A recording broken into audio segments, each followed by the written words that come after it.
I want to say, first of all, as a fan though, I'm so happy, so happy to see Violence reformed and back stronger than ever, man. Oh, I just, cool, man. I know, I just like, it's always a gamble for a band to reform right after such a long break. And if I'm honest with you, a lot of bands I grew up loving when they reformed, they just were never the same. It's nice to know that you guys reformed like as strong as I remember you to be. Oh, thanks, man. Thank you. Yeah.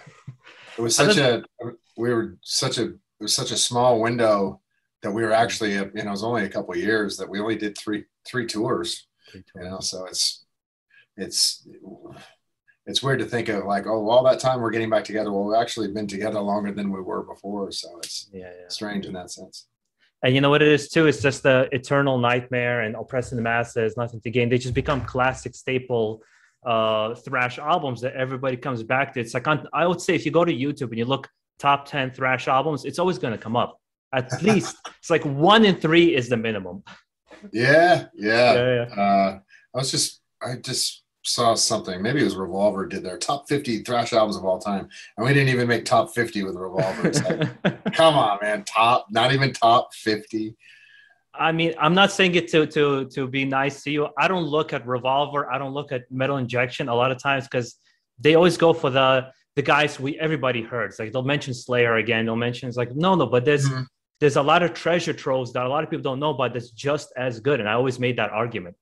Yeah, yeah, and they had some obscure picks like Holy Terror and Holy Terror. Yeah. a lot of obscure thrash records, and I got it. It's somebody's top 50 is not going to be the next person, so Of course. we get it.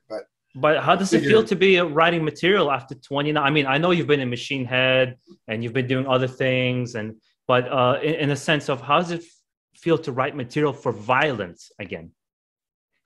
It was pretty strange. I found myself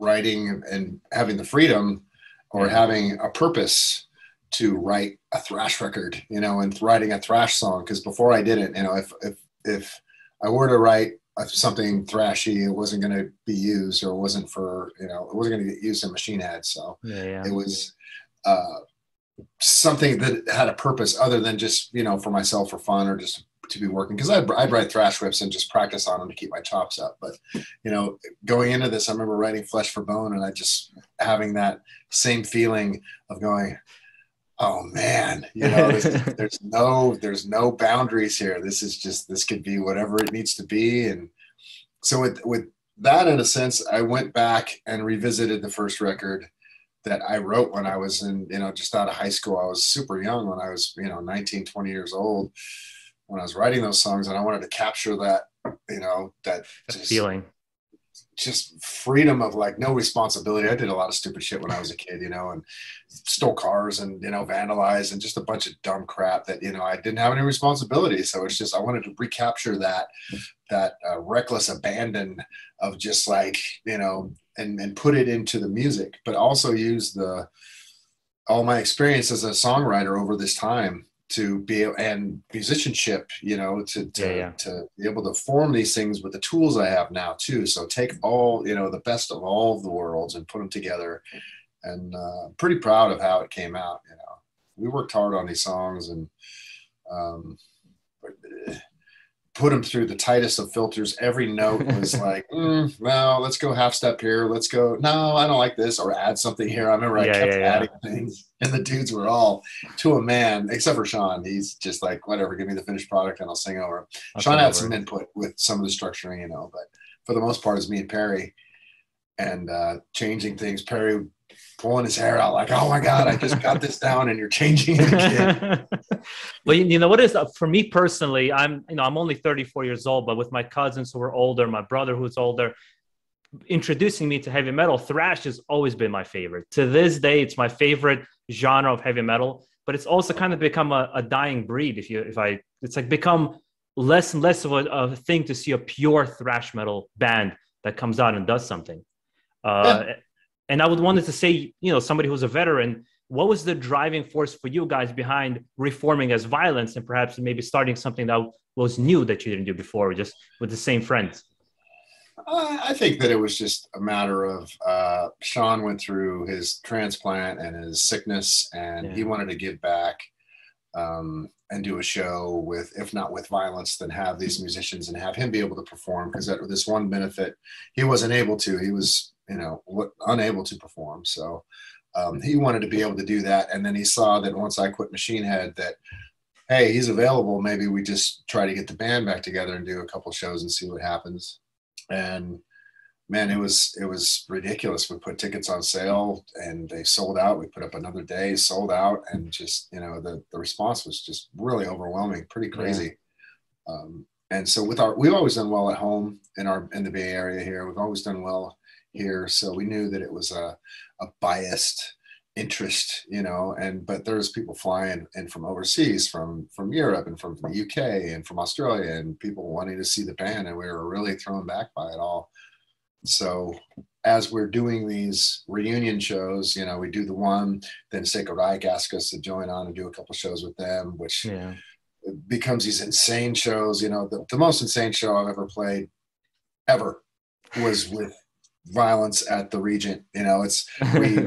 I don't think that Machine Head sold out the Regent Theater when we did our DVD shoot there, for maybe Yeah. Blood Sons and Diamonds, I forget. But then to go back there with Vio-Lence and sell it out in a day or two, and just have the place just be maniacal. It was the most insane show. It was just like, that was kind of like weird to see that perspective of like what I thought, that my old band was, to see what my older band came in and still was able to accomplish. It was pretty cool in that sense. I was so jealous to see you guys along with Coroner doing some concerts, but I don't think one was in New York. I was fuck. I'm going to get to miss those. You guys were going to do one in New York as well? We're doing a New York show, yeah. Shit, I need to get tickets. Yeah. I think it's in Brooklyn, I want to say. Brooklyn? Yeah, I'll travel out to Brooklyn. It's not that bad. But I Chicago, I think Detroit, and then maybe not. No, I think we're doing Chicago. Then we do Boston, New York, and Philly, and then the Maryland Death Fest. That's all with Corner. And then actually on the New York show, I think that Exciter is opening that too. Oh man. Okay. Now I know what I got to do right after this interview. Yes. And what is it about for you, the genre? Like, you have to have love for thrash metal, right? For doing it so long. What is it personally so special for you about it? When I joined Vio-Lence, we were called Death Penalty my senior year of high school, 1985. Mm-hmm. And everything is happening at that point. It's like, it's Master of Puppets ain't out yet. So they're still on Ride the Lightning. It's still Hell Awaits. It's, not all those songs hadn't come out yet, all the 86 of Rain and Blood, Master of Puppets, and all those records aren't out yet. So we're seeing Metallica in the clubs. We're seeing Exodus in the clubs. We're seeing Testament grow into what they're doing, and Death Angel, and seeing that it's attainable. So it's something that you're brought up on. So it's just always ingrained in you. They're some of the first songs that I've written were these thrash songs, and it was the scene that I was really involved with. So it's the energy, it's the reciprocation of energy with especially playing with the crowd and having that. I don't really feel that from any other music the way that you do with this. It's just a feeling. I think it's just in your DNA. It's just something that you're just in your makeup. I always found thrash metal, I always first of all loved that it's very riff heavy. It has a lot of different riffs in comparison to even death metal or melodic death metal, black metal. It's very riff heavy. It's very aggressive, which is what I always liked about it. Mm-hmm. And we always, I'm a Russian immigrant. I've been here for 25 years and I grew up. Wow. And for us, just in Russia as a kid, we're hearing about Bay Area as kids. And we're like daydreaming that we can go one day and it's just a haven for all these metal bands. And we had to settle obviously for New York, but we still got Overkill and Anthrax and all these guys coming through. Never heard of them. And you guys were always, obviously you've always been at the forefront. We had the first wave of the Slayer, Metallica, but you guys were with Sepultura and Dark Angel, Pantera. Mm-hmm. And I wanted to ask you also as a musician, how do you think the game has changed over the years? Oh man, back in the day it was tape trading and fanzines and word of mouth Yeah. and demos, and now it's, you know, it's cassettes, and now it's just, you know, audio files, and, you know, websites, and, you know, it's actually, I think that Violence has really benefited from, and most bands and most music in general has benefited from, you know, the internet and the way that information is spread, and, you know, people get to see us or know about us, or even, you know, because we were, even though we had major distribution, I think that it was a matter of people knowing about the band or seeing the band, because we're a Yeah. very visual band. I don't think that there's a, you know, on an even playing field. I don't think, you know, back in the day, maybe even now, that, you know, that we're not afraid to play with, you know, and jeans and t-shirts and half stacks, let's go, you know. And so I think our strength has always been as a live unit.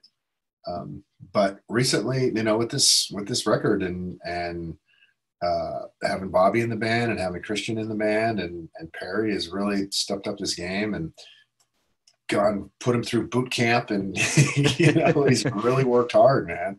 He's really worked hard. He's been calling me. We've gotten together the past couple of weeks, just like, hey, I need to, you know, I need to get up to speed. He's really taking a lot of pride in his playing, and trying to be in a good mental spot to play the songs. So we were pretty sloppy back in the day, and, you know, I have a lot to do with that. You know, back in the day, I was into slapping hands and singing, you know, and not playing my instrument as much as I should have. So, I'll actually have a question about that a little bit later. You'll see how I look at it as a fan of both the 80s and the modern metal, kind of how it has changed.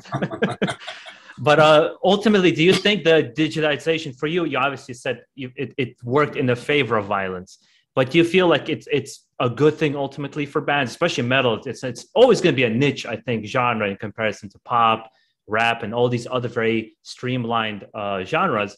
You think that digitization is a good thing for it, or it kind of depends? Yeah, I think so. I mean, I think it's all about, you know, everything's instant gratification these days. So it's like the quickest you can get information or whatever. And, you know, there's still a lot of purists who want to listen to the vinyl, and I want to, you know, that, you know, I don't get it personally, but people do, and that's their trip.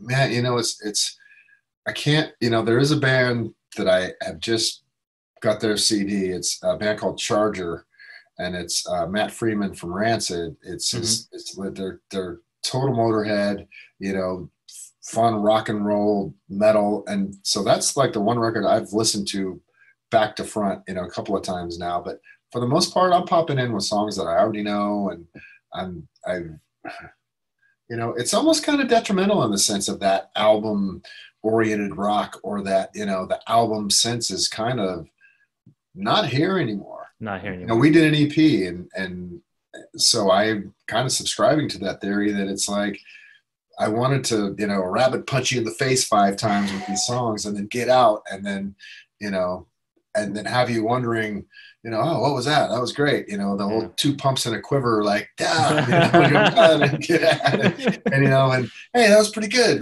You know, I want more of that, instead of like going, oh, next song, or this is starting to sound the same. If you listen to these 5 songs, they're all different. You know, there are maybe some qualities, and some of the, you know, Let the World Burn in Flesh are pretty all-out bangers. But if you listen to Screaming Always, and especially Upon Their Cross and Gato, they're different from each other. So they've all got. I wanted to have the Phobophobia song, you know, da da da da. That was Gato. You know, Gato was like, you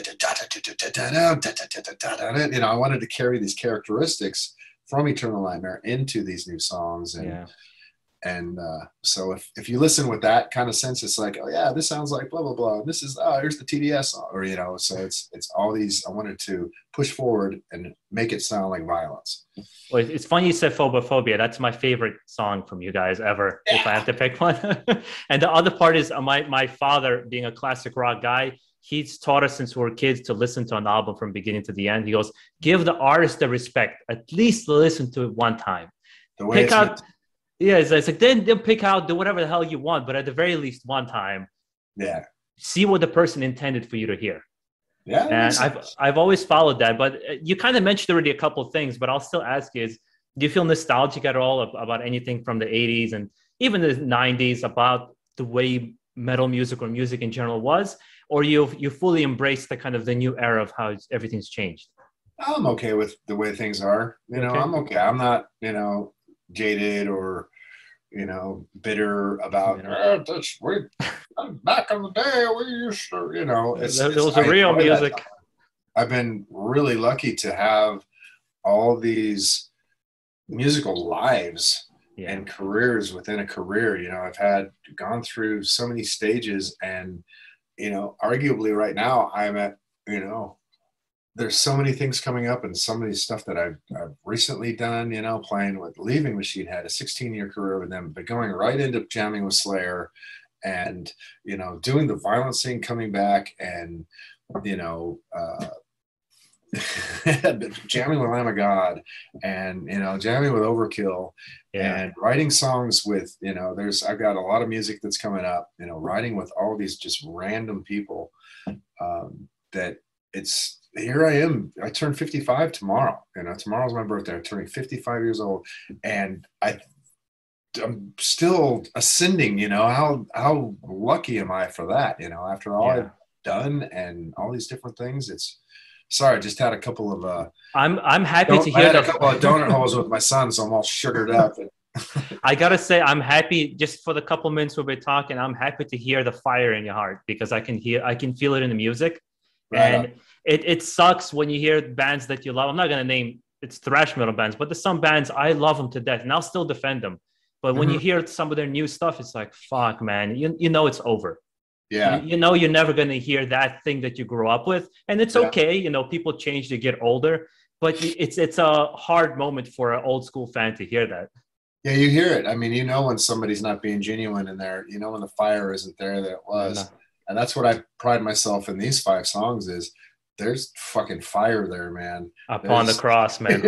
Holy fuck. It's nitroglycerin that's infused with these songs. It's pure heart and fire driven, man. So, and I mean, I'm sitting in my studio now and just creating and writing new shit, and believe it, man, it's all here. We have a baby here. So there's a 10-month-old baby and a 5-year-old who take up a lot of time. So it's like getting out here and trying to get shit done while, in between naps and, the garden. And so, you just got to adjust. You're adjusting a little bit. That's all. 55 and changing diapers, man. It's a lot. Well, you can have worse problems, right? Absolutely. I often say, though, this one thing I was going to say, I'm going to come back to the 80s versus modern. And there's the thing I hear with new bands have become insanely technical and proficient, a lot of new bands, and they produce some great music. But I feel like they lack this aggressive, unrefined punch of the 80s and 90s that you guys had. You can't beat the feel of listening to something like Painkiller, Power Slave, Eternal Nightmare, Rain and Blood. They have this feeling that I no longer get with new bands, despite how good they are. Do you agree with that, or it's just my nostalgia playing?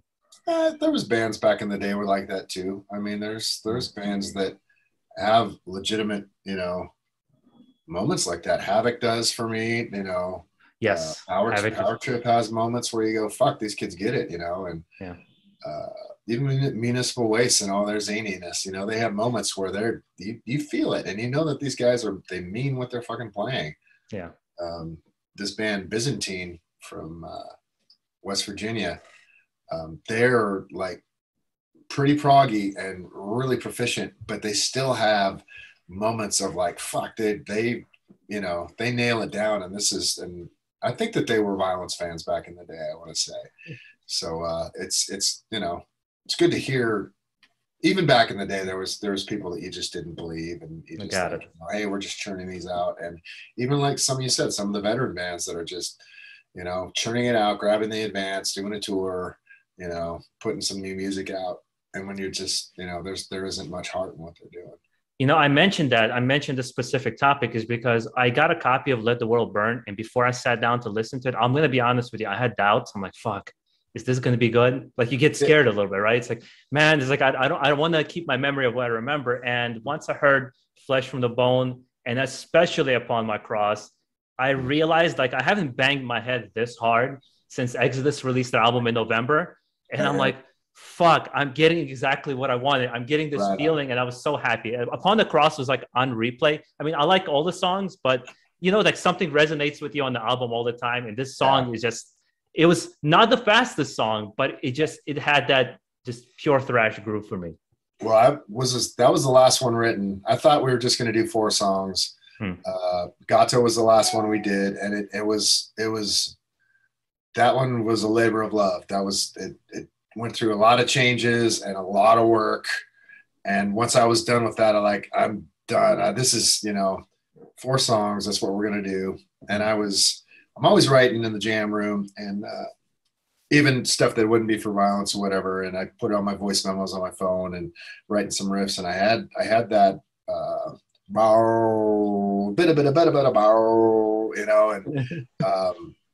and I think Sean and Perry were both, well, what is that? What are you doing? And I said, I don't know. And I went into the, into that grinding part. And they're like, man, that sounds great. I said, I don't know if it's violence though. I don't know if this is, I can't see us playing it or like our fans getting this or, and Sean's all, give me a couple of days, record it, take it home. And he wrote this verse, and he came up with,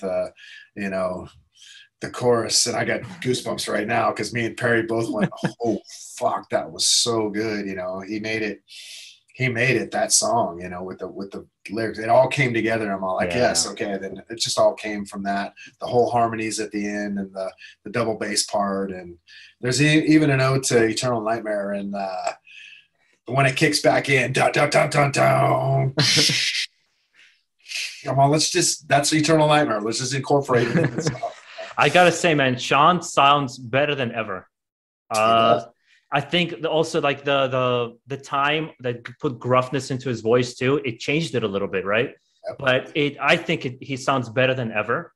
For me, in the beginning, when I was first listening, he had a very different voice. He didn't sound like Bobby Blitz, like all these guys. Sometimes you were like, fuck. Like when I first Bobby Blitz, I'm like, he sounds weird.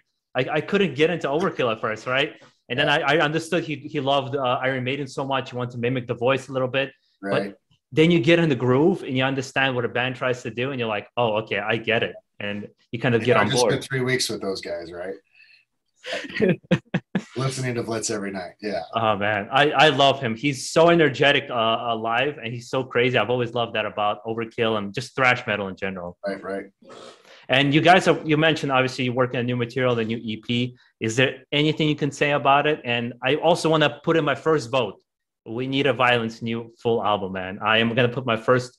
I don't think it's going to happen. Not going to happen now. No. We'll give you 2 half albums. So this will be like the first half. So we'll give you a second half. I'm working on song, we'll call it number 6 right now. So we'll hopefully maybe record by the end of the year. We'll see how it goes. We'll see how the writing goes. I'd like to do another 5 songs. Awesome. And let that be a wave of 5 songs that we see for the future to go on, because I'll be more than happy to contribute and listen to it, man. Yeah, right on. And through my research now, I've been trying to find, some things that I do know about you, some things I don't know about you. And I saw somewhere that you were credited for doing some video game soundtracks as well, some Netflix shows. And I couldn't find anything about what it was, because I'm a big nerd when it comes to like gaming and stuff. I actually wanted to find out what it was all about. Hasn't happened. It hasn't happened. It was going to happen. Motherfucker. And the producer, he ended up passing away. He ended up dying. Shit. Yeah. So now I'm in contact with some other with some video games that like I said, it's all a matter of time, I'm learning my Pro Tools rig. I'm learning how to program drums. And so it's all a point of time. Hasn't happened yet. Well, I hope to see that one day, because I think an iconic soundtrack, whether it be a movie or a video game, it can be just as iconic as a good album from a band. So I think it's awesome. For sure. And first of all, I want to say a big thank you for doing this interview, finally connecting with you guys. Maybe one day I get to talk to Sean as well. I have some singing specific questions I wanted to ask him, just kind of see his mood and how it's changed. And Big thank you. I said big thrash metal fan. So it's already a hard, like one of my dreams has come true, just to interview as many thrash bands as I can. All right, that's pretty cool. I want to leave the last word to you. If there's anything you want to say, a tour or anything that you have coming up that you want people to know, I want to leave the last word to you, man. Yeah, we're just, the record is out. Let the World Burn on Metal Blade Records. We have this tour coming up with Corner in May. We're doing Chicago, a couple shows in Chicago.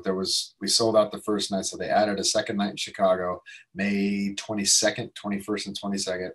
Then we're going to, that's with Corner. Mm-hmm. And then and with Lich King, I think that's the name of the band. Lich King, yeah.